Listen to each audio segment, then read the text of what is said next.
All right, you guys, welcome back. Finally got some sunshine going on here at the river.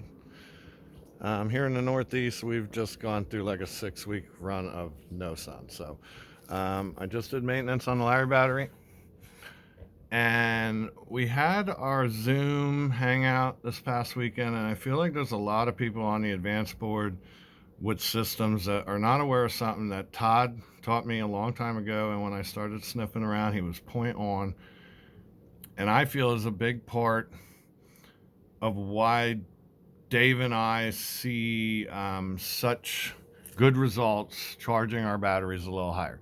And me and Biz and Peter had a discussion Saturday a little bit on what these batteries' lives look like in their original habitat, which is a warehouse. For all you folks out there who've never been in industry, who've never walked through a warehouse when one of these forklifts was sitting on a charger on equalized charge and choking on the smell of the rotten eggs. These batteries get killed 3 times a day when they're in service doing what they're built to do. When we bring them into the solar application, it's kind of a joke. And with that said, there is a lot more resistance in this battery when you're trying to charge it than, say, the fancy new LiPo garbage that they're hustling.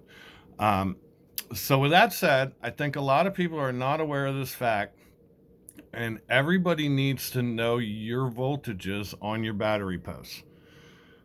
Just because a piece of Chinese crap component is telling you a voltage does not mean that's what the actual voltage is throughout your system. And if you're running wires, as you get back to that resistance, the voltages change.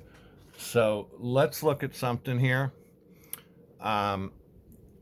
Here's my charger. Let's see what it's reading. 29.6 volts, right? So if I have this on bulk charge at 29.6 and it's sitting here soaking, right?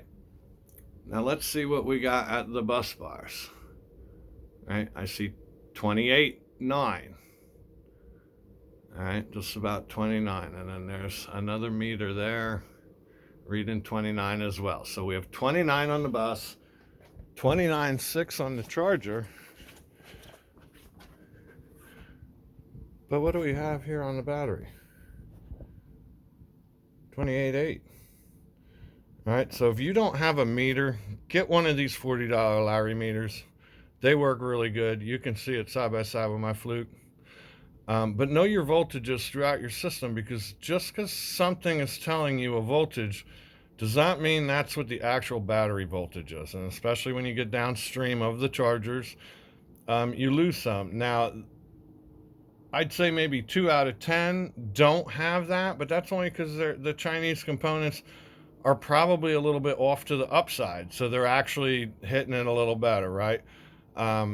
But check your voltages, know what you're soaking that battery at, because if Alex is saying we need a 29.6 soak for 3-4 hours for a good bulk, and I set it at 29.6, but when I come to the battery, it's only going to be at 28.6.7, right, for most of that soak. So you're never really getting the battery home, and you're sulfating it. So know your voltages. Go through your system, get a meter. You have to learn how to check your voltages and compare and know exactly what you're soaking that battery at, and kind of pay attention to it for a couple charge cycles all the way through and measure the post. Now the battery will catch up to that voltage as it soaks. But if I only have a 2.5 hour charge time, if for 2 hours of that, it's still a half a volt behind, you're never getting this battery home to the volt number that are in the files, that the forklift guys tell us that these batteries need to soak out for X amount of time, because it's all math. And again, I feel this is why Dave and I have such good luck when we crank our voltages up, because when you factor in days of the week that the sun doesn't come out, and then factor in how many times this battery is charged in its normal habitat, which is a warehouse, Like, we aren't doing anything to these batteries compared to what they get when they're in industry, right? These little plastic chargers, if you've ever seen a real forklift charger, you need a pallet jack to move it.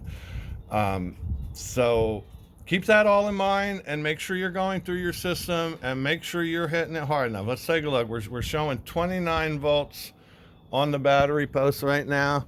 Looks like the sun's getting a little stronger. Let's see what we're at all the way at the other end of the system. Look, 30 volts. So again, the take from this video is make sure you know your charge voltages all the way through, and then just watch them through a charge cycle on a day or two that the sun's out to give you a better understanding on what you're actually soaking that battery at for the duration of that charge time. Because if you have the 1 volt fall off like Biz and I do, Todd as well, you've got to crank it up a little bit to get that window where you need it, that it gets the full soak at the voltage you're trying to hit. So that's going to be it for today. Know your know your post voltages when you're charging, and how your system is reacting. And good luck. Charge away. Happy Solar Day.